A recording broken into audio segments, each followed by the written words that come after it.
Why is the patient voice important in developing healthcare? Oh, the question would be, why would it not be important? I personally, I can't imagine that we can develop healthcare without a patient voice.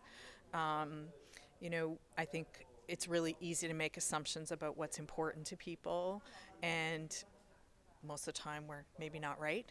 So unless we're asking patients what's important to them, and we're designing programs and services and pathways of care that address their needs, we're never going to be successful. Like, we have to have the patient voice. It just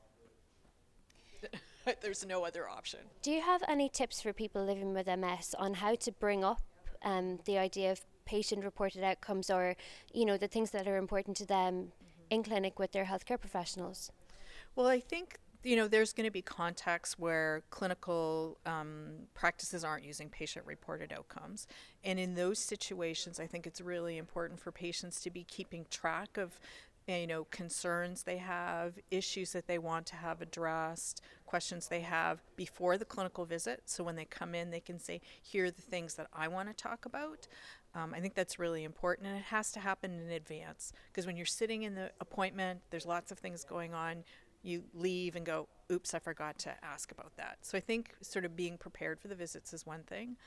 I think if the clinical office is actually using patient-reported outcomes to mark the items that are really important, so if there's a question about family relationships that really cues you to think about something, like mark it down, and then when you're in the visit to say, this item really made me think that this is something I really want to work on, so that you have those cues for the discussion. That's what I would recommend.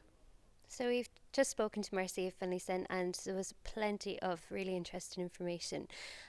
So I think the key takeaways for me were the importance of patient-centered care and patient-reported outcomes within that, and how best, I suppose, to prepare for healthcare visits. So having your questions ready, knowing what things are important to you, and being able to communicate that effectively with your healthcare provider. So keep watching our videos from ECTRIMS, and don't forget to like and subscribe.